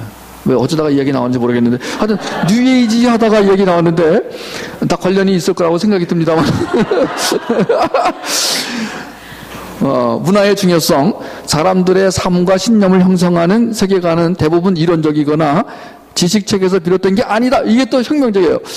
이것도 이제 아까 그 은밀한 세계관에 나오는 이야기인데, 보통 우리는 세계관이 이론적으로 정립이 돼야 된다고 생각하잖아요. 그죠? 우리가 보통 세계관 교육받을 때 그런 거 많이 들었잖아요. 근데 아니라는 거야. 우리 삶에 가장 강력한 영향을 미치는 세계관은 주로 어디에 시작된다? 문화에서 시작된다. 이게 이제 은밀한 세계관에 나오는 이야기입니다. 아까 그 웰킨스가 쓴 책에 나오는데, 위험한 세계관은 우리 주변에 널려 있지만 문화 속에 은밀하게 스며들어 있기 때문에 우린 그것을 제대로 볼 수가 없다는 거예요. 세계관들은 평범한 눈에는 숨겨져 있다. 여러분 잘 들으세요. 이제 부모가 세계관 교육을 시켜야 되는데 이게 쉽지 않은 이유를 제가 말하는 거예요. 보통 우리 자녀가 세계관을 형성해 나갈 때 부모인 나로부터 받는 영향이 굉장히 중요하기 때문에 내가 올바른 세계관을 가지고 있어야 돼요. 그게 건강한 상태예요. 근데 쉽지가 않습니다. 왜냐면은 이 부모들은 대개 있잖아요. 유교 문화나 불교 문화나 뭐 미신 문화나 뭐 아주 여러 가지로 막 종횡무진하면서 다 받아들인 상태예요. 예수를 믿었지만. 여러분과 저의 세계관을 분석하면은요, 별게 다 나올 거예요. 막 찌꺼기가 다 나올 거야, 막 이게. 예, 지금 괜찮은 것처럼 앉아 계시지만 사실은 어느 기계에다 놓고 딱 분석하면 이거 진짜 보통 문제 아닐 거야. 우리 은혜로 와서 앉아 있는 거야, 사실은. 이게 은혜인 거야. 여러분과 제가 여기 앉아가지고 떳떳하게 나 기독교인이요 이렇게 앉아 있는 자체가 은혜인 거야. 근데 우리 어떤 기계에 집어넣고 돌리잖아요. 그러면 진짜 말도 못할 거란 말이에요. 더 무서운 것은 뭐냐면, 더 무서운 것은 우리 애가 계속해서 읽는 책, 보는 영화, 하는 게임으로부터 영향을 받는다는 거예요. 어저께 제가 얘기했지만은 겨울왕국 영화 하나도 무지 영향을 미친 거예요. 더군다나 아버지가 영화 보러 가자 그래 가가지고 아빠랑 본 영화는요 더 오랫동안 영향을 미치는 거예요. 그래요, 안 그래요? 에? 아버지가 가지 마, 저거 나쁜 거야. 근데 몰래 가서 본 거보다 그래도 아빠가 같이 가서 막 팝콘도 같이 먹으면서 막 재밌지 그지 막 이러고 본 영화는 진짜로 오래 남는 거란 말이에요. 근데 거기에 있던 그 가치관이 나에게 스며들어 온다라고 지금 말하는데, 아니 도대체 내가 한 얘기를 지금 이 IVB가 만들어낸 이 한국의 지성인들이 써놓은 책에 내가 그동안에 이 시다바리로 했던 얘기가 정식으로 써있다는 거예요, 이게 지금. 나는 야매로 했는데 정식으로 써있더라 이거. 여러분 제가 얼마나 제가 놀랐겠어요, 제가.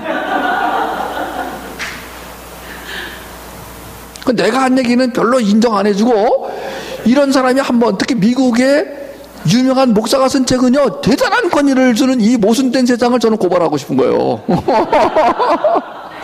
우리 주님 나라에서는 안 그래요. 베드로가 언제 대학 나왔습니까? 네. 바울만 대학 나왔지. 응? 그 바울은 사도에 못 들어갔어요 원래. 본인이 사도라고 우긴 거지. 여러분 내가 그동안에요 이거 얘기했어요 사실은요. 계속 낮은 울타리를 통해서 알린 게 뭐냐면 문화가 왜 중요한지 아십니까? 문화가 우리 아이들의 세계관에 영향을 미칩니다. 근데 한쪽에서는 웃기지 마라. 문화는 문화일 뿐이다. 뭐 이렇게 했는데, 아니 도대체 이 세계적으로 이 유명한 세계관 책에 이게 써있다니 제가 얼마나 놀랐겠어요. 자 보세요. 세계관은 공부보다 뭘로 습득된다? 그러니까 지금 아까 말한 대로 우리가 교회에서 뭔가를 막 가르쳐가지고 신앙생활은 이런 거야 이렇게 살아야 돼 보다도 교회 밖에서 애들이 자연스럽게 삶을 통해서 얻는 게 더 깊다라고 지금 이 윌킨슨이 이렇게 말하고 있는 거예요. 그 다음에 우리가 세계관을 받아들일 때 서로 경쟁하는 이론들을 합리적으로 평가하여 채택하기보다는 경험, 즉 문화적 접촉을 통해 자연스럽게 받아들일 가능성이 매우 높다. 이 얘기는 뭐냐면 그렇지 않니? 라고 막 따져서 가르치는 것보다도 이 아이가 그냥 일상생활 속에서 내가 좋아, 나 엄마나 저거 좋아서 선택하는 것들이 이 아이의 세계관에 더 큰 영향을 미칠 가능성이 높다라고 말하는 거예요. 그러니까 반드시 문화에 대한 리서치나 문화에 대한 워치아웃이나 문화에 대한 가이드, 이건 꼭 필요하다는 거예요. 문화는 그 자체로 뭐가 있다? 힘이 있다. 문화 속에 지성적인 요소가 별로 없는데도 엄청나게 많은 사람들이 영향을 받고 따릅니다. 대부분의 사람들은 의도적으로 한 세계관을 숙고하여 선택한 뒤 무슨 주의자로 살아가는 것이 아니라 의식적, 무의식적으로 여러 세계관을 받아들인 다음 혼합된 양상의 삶을 살아간다. N세대는 더욱 그렇다. 따라서 세계관 논의에서 학문적이고 이론적인 접근보다는 일상 속에 자연스럽게 녹아있는 여러 세계관들을 보다 쉽게 분별해내도록 돕는 것이 너무 중요하다. 그래서 제가 실습을 한번 해보겠습니다. 실습 한번 해보겠습니다. 실습부터 먼저 해보겠습니다. 자, 실습부터 이제 쉬어야 되니까 또 이제 실습부터.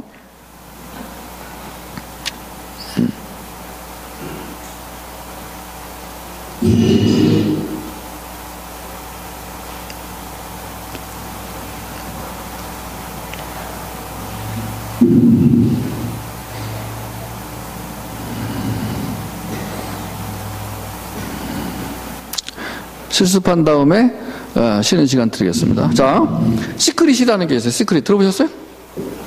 이게 영화로, 영상으로도 나오고 책으로도 나왔어요. 어느 날 제가 어느 교회에 집회하러 갔는데, 집회를 끝나고 나오는데 그 교회 집사님이란 분이 선물을 주셨어요.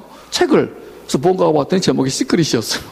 그러니까 집사님 이걸 나 왜 주시는 거 했더니, 제가 요즘에 은혜를 많이 받고 있는데 제가 오늘 강사님에게 선물로 드리고 싶다는 거예요. 진짜 오 마이 갓이었어요. 그래서 내가, 집사님, 이 책이 그렇게 좋으세요? 말도 못하게 은혜 받았다. 여러분, 그 교회가요, 괜찮은 교회였고, 그 집사님도 괜찮은 집사님으로 보였어요. 근데 그분이 얼마나 은혜 받았으면 나한테 이걸 선물로까지 줬겠어요. 여러분, 보통 사람들은 자기가 은혜 받으면 은혜 받는 걸 끝내요. 근데 은혜를 조금 더 강하게 받으면 누구한테 주고 싶어져요. 자, 시크릿 한번 보겠어요?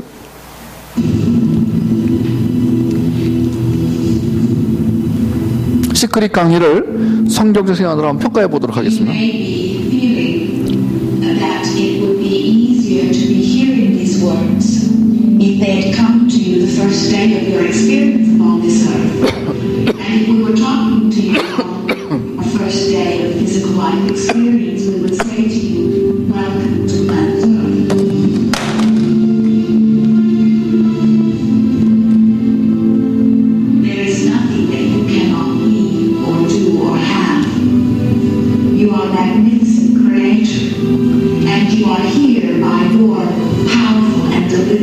wanting to be here. God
single individual on this planet is unlimited.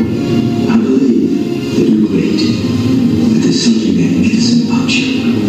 Regardless of what's happened to you in your life, regardless of how young or how old you think you might be, the moment you begin to think properly, there's something that is within you, there's power within you that's greater than the world, it will begin to emerge. It will take over your life. It will feed you. It will clothe you. It will guide you, protect you, direct you, sustain your very existence if you will let it. Now that is what I know for sure.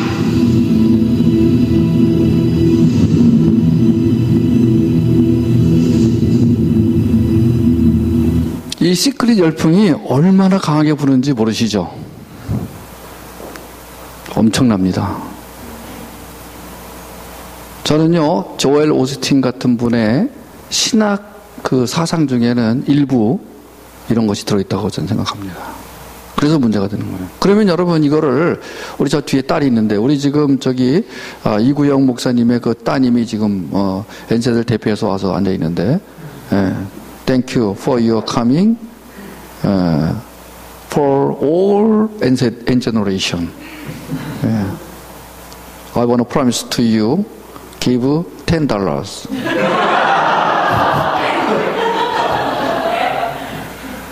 Not today. One day. 여러분 지금 저런 학생들한테 이거를 보여주고 여기서 문제라고 생각하는 것들을 네가 골라봐라. 이거 굉장히 좋은 거예요. 그러면 지금 저 아이가 어떤 상태에 있는지 금방 알 수 있어요. 이건 세계관 교육이에요. 여러분 우리가 세계관이라는 것이 어떻게 적용돼야 되냐면은 첫째는 내 안에 있는 생명력이 삶으로 표현되기 위해서는 세계관이 잘 정리가 돼 있어야 돼요. 이게 안 돼 있으면 언밸런스 되거나 아니면은 생명력이 의심할 정도로 빈약한 세계관을 갖게 되는 거예요. 아, 저 사람 신앙이 좋은 줄 알았더니 저거밖에 안 돼가 세계관이에요. 그러니까 생명력이 아주 강한데도 세계관이 빈약해서 표현 못하는 것도 문제가 되는 거예요. 왜냐하면 그것은 특히 비신자들에게 그게 문제가 될 수 있으니까. 아, 내가 지금 비신자들하고 사는데 보니까 세금 떼어먹어. 근데 예수쟁이래. 여러분 이런 것 때문에 상처받는 사람 얼마나 많은지 아세요? 근데 떼어먹으면서 합리화시켜. 나 주님을 위해 11조 한다? 나 성교비 낸다? 여러분, 이게 잘못된 세계관 아니에요? 예를 드는 거예요, 지금 이거는. 근데 그와 비슷한 사례가 무지 많다는 거예요. 그러니까 나의 삶이 밖으로 드러나는 것도 문제지만 또 하나는 있어요. 지금 이 세상은 세계관 싸움이에요. 그래서 어떤 사람이 이렇게 말했어요. 영적 싸움이 세계관 싸움이다. 여러분 안점식이라고 하세요? 안점식 들어보셨어요? 안점식 교수. 지금 이제 그 GMTC라고 이태용 목사님이 하는 선교 단체의 교수인데, 이분이 시카고 트리니티 나왔을 거예요. 서울대 나와가지고. 이분이 세계관에 관한 책을 몇 권 썼어요. 세계관을 분별하라. 하여튼, 몇 권 썼는데, 대단해요. 저하고는 다릅니다. 저는 굉장히 이런 실제적이고 좀 야매로 한다면 그런 분들은 고차원적이고 여러 종교들을 아주 학문적으로 비교해가지고 하는데 도움이 되게 많이 돼요. 안점식 교수의 세계관 책도 도움이 되게 많이 됩니다. 네. 특히 그 비교 종교학을 공부하고 싶으신 분 있으면 꼭 읽어보셔야 돼요. 어쨌든, 뭐가 문제 알겠어요? 아버지의 명예를 잘 지켜줘야 돼요. 여기서 대답을 잘 못하면은 이제 아버지, 이모 형제님이 좀 약간 좀 그렇게 되십니다. 잘 말을 해야 돼요. 여기서 뭐가 문제가 있어요? 내가 발견했어. 뭐가 문제예요? 잘은. 네? 무서운 것 같아서. 내가 볼 땐 변명으로 들립니다, 그거는.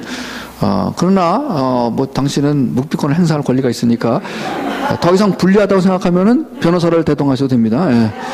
더 이상 안 물어보는 게 좋을 것 같아요.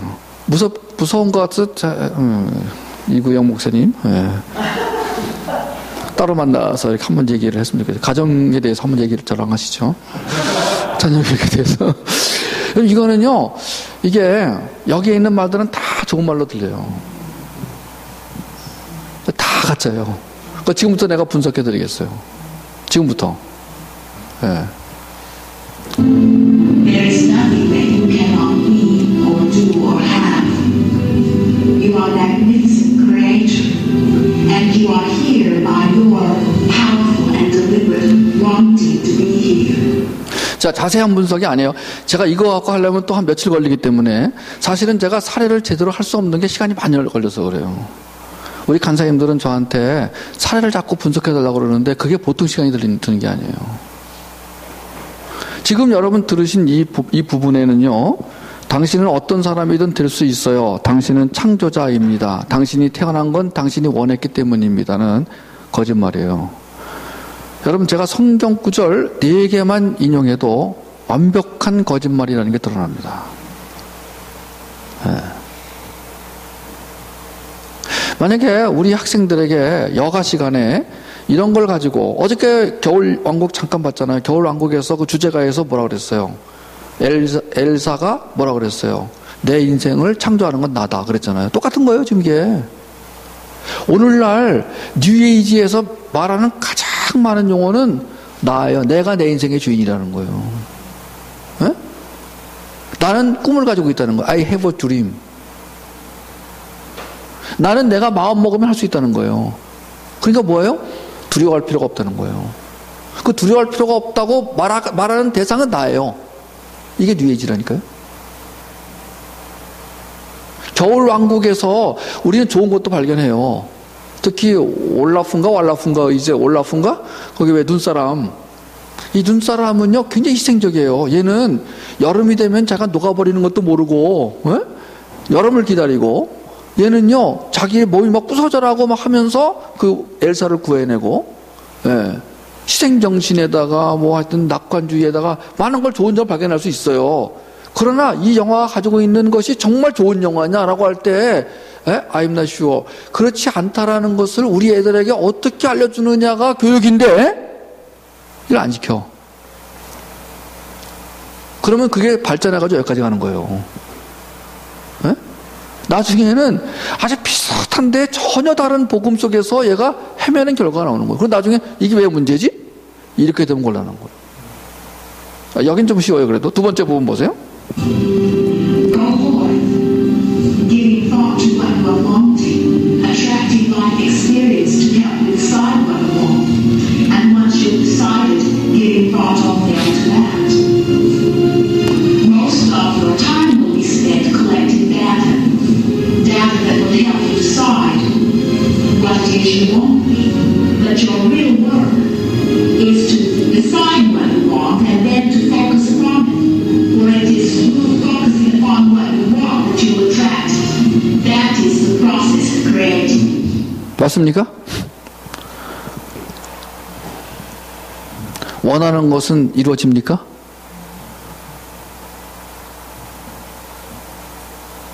Thought become thing.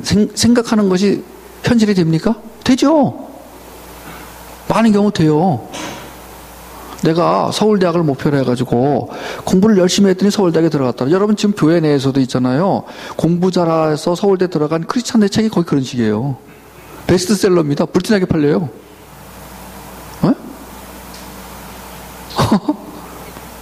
아슬아슬해요. 이게 긴 것 같기도 하고 아닌 것 같기도 하고, 이단 같기도 하고 사이비 같기도 하고 복음 같기도 하고, 그렇지 않습니까? 여러분, 이게 사단은요 확실한 이단도 써요. 신천지 같이. 근데 그거는 하나의 바람잡이에요. 누가 신천지에 속아 넘어갑니까? 누가 통일교에 넘어가요? 그건 정신병자나 아주 머저리 같은 사람만 넘어가지 누가 넘어가. 진짜 사단이 멍청하지 않다면 어떤 전략을 쓰겠습니까? 이렇게 보면 기독교, 저렇게 보면 아닌 걸 쓰겠죠. 그런 걸 가려내야 우리가 수준 높다고 말할 수 있는 거 아니겠어요? 안 그렇습니까? 그럼 보세요. 지금 이거를 지금 들으신 이 말씀을 너는 한번 성경으로 한번 이거를 비평해봐라 또는 비판해봐라 라고 했을 때 어떻게 비평할 수 있겠어요?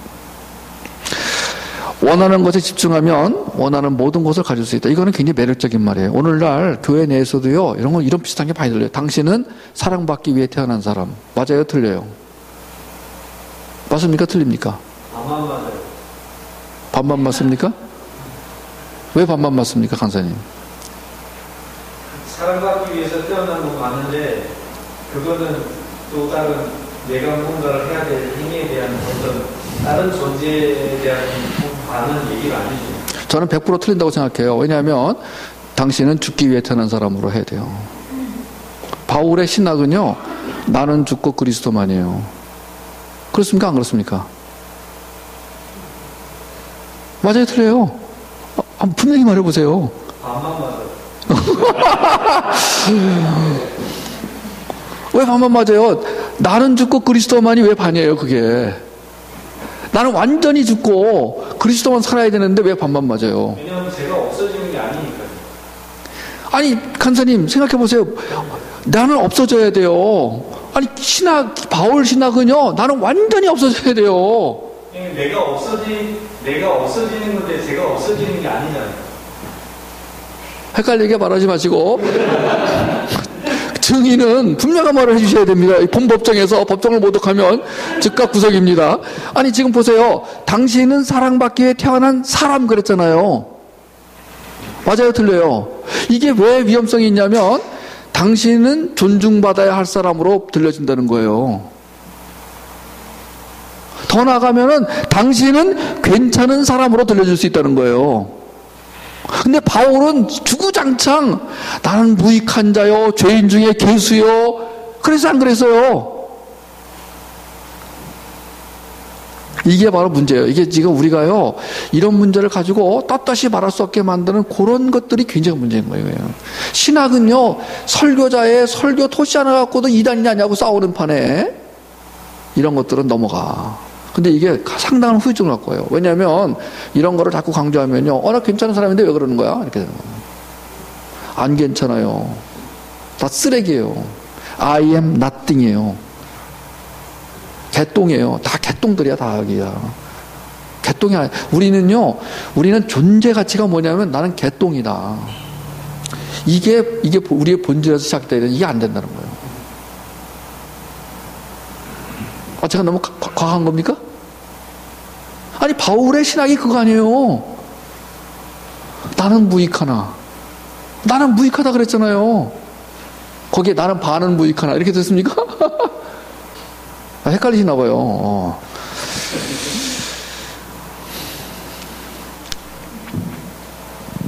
우리는 원하는 것에 집중하면 문제가 됩니다. 왜냐하면 우리가 원하는 건 다 욕망이고 욕심이고 죄이기 때문에 그래요. 내가 원하는 것이 아니라 하나님이 원하는 것이 뭔지를 찾아야 됩니다. 오늘날 미국의 뉴에이지 사상들이 안 퍼진 데가 없습니다. 뉴에이지의 특징은 뭐냐면 이게 종교 형태로 나타나는 것이 아니라 문화 형태로 나타나기 때문에 온갖 영역에 다 들어가요. 문화. 뉴에이지의 특징은요, 혼합입니다. 다 들어가요.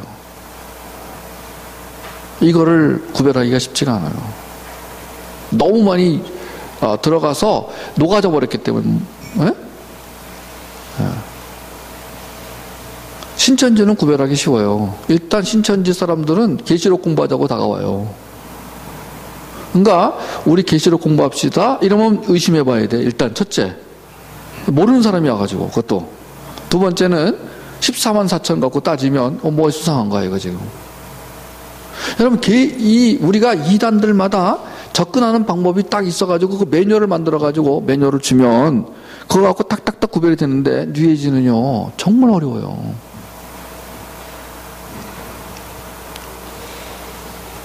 이 부분을 만약에 정리해주지 않으면요 이게 한 단계 가가지고 어디까지 가냐면은 결국은 바울이 가장 염려했던 것까지 가는 거예요.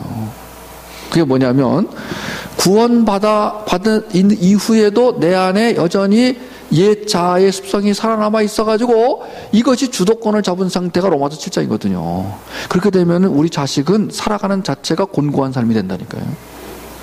곤고한 삶은 내가 완전히 죽지 않은 상태로 곤고한 삶이에요. 근데 그 곤고한 상태에 있는 사람이 자꾸 자꾸만 원하는 걸 가지려고 그래. 원하는 거를. 예. 그거를 우리는 꿈이라고 가르쳐요. 꿈을 가져라. 비전을 가져라. 예? 보다 큰 꿈을 가지고 보다 큰 세계를 나가라. 근데 그게 얼마나 위험한 발언인지 본인도 모르고 한다 이거예요. 거기에 시크릿이 딱 들어가지고 아주 기가 막힌 영상과 음악과 말로 딱 전달하면 내가 생각한 게 이거네.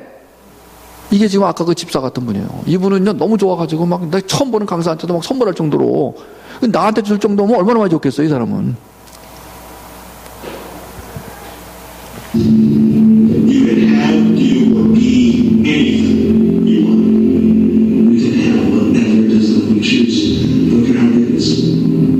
What kind of house do you want to live in? Do you want to be a millionaire? What kind of business do you want to have? Do you want more success? What do you really want? Everything that's coming into your life, you are attracted into your life.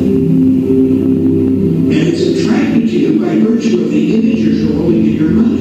It's what you're thinking. You see, whatever is going on in your mind, you're attracted to. If you see it in him, you're going to hold it here. And that principle can be summed up in 3 simple words. Thoughts become things. 이게 그 유명한 이미지 요법이죠. 이게 바로 누구야 긍정의 힘 조엘 오스틴이 말하는 거예요. 이미지 요법. 주님 안에서가 들어갔어요. 여기는 원하는 걸 자꾸 생각해요. 이미지화하라는 거예요.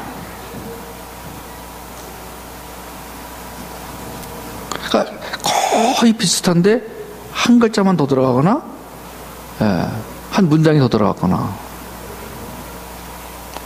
이것은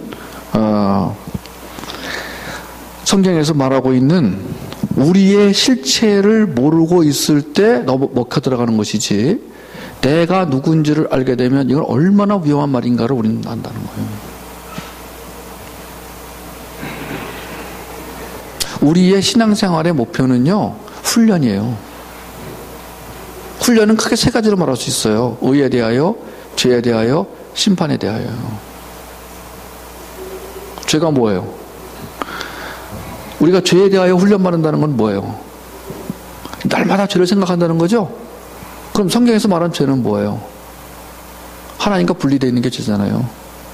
하나님과 분리되면 어떻게 돼요? 내가 살아나는 거잖아요. 나는 죽었는데 이미 살아나는 거잖아요. 그게 뭐예요? 습성, 옛 습성이잖아요. 육체 가운데 있기 때문에 그 자체가 죄라니까요. 그러니까 우리는 날마다 죄를 묵상하면서 어떻게 하면은 옛 습성이 살아나지 않게 할 것인가가 훈련이라는 거예요. 그게 훈련이라니까. 죄에 대하여.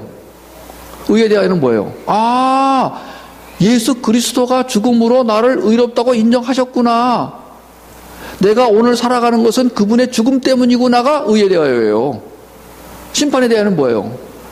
결국은 나는 그 무시무시한 영벌로 들어가서 영원히 저주 속에 있어야 되는데 예수 그리스도의 보혈의 능력이 나를 살려서 심판을 면제해 주셨구나가 은혜라니까요. 그걸 묵상하고 그걸 내 삶에 적용하는 거예요. 그러니까 죄에 대하여, 의에 대하여, 심판에 대하여는 오로지 예수 그리스도예요. 그러니까 예수 그리스도를 날마다 묵상한다는 것은 반대로 말하면 나를 날마다 죽이는 거예요. 근데 안 죽고 살아있어.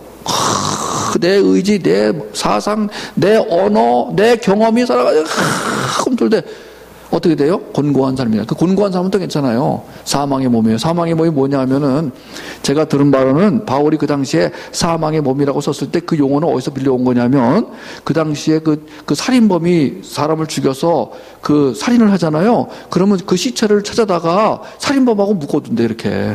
그럼 살인범이 자기가 죽인 시체와 묶여서 같이 다닌다 이렇게. 같이 썩어가게 만든다는 거예요. 그게 사망의 몸이라는 거예요. 그러니까 내가 완전히 죽지 않으면 마치 그런 삭대가 된다는 거예요. 옛 습성이 나하고 같이 붙어가지고 징그럽게도 같이 가는데 얘가 썩어가는 거야. 내가 같이 썩어가는 거야. 거듭난 사람도 썩은 상태로 살 수 있다는 거예요. 그게 사망의 몸입니다. 그걸 부채질하는 게 이런 거예요.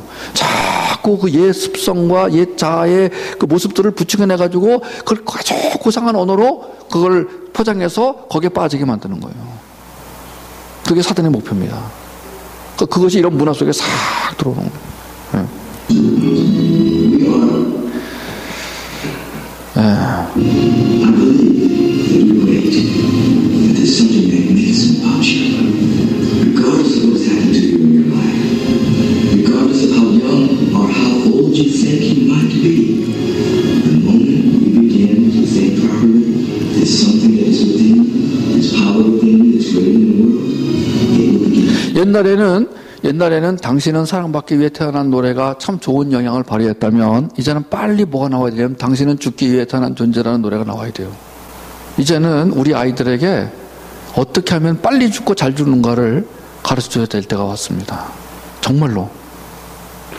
왜냐하면 우리 안에서 지금 보세요. 옆에 있는 지체를 보세요. 이 인간이 죽지 않고 있기 때문에 얼마나 지금 사망의 몸을 사는가를 보이지 않습니까?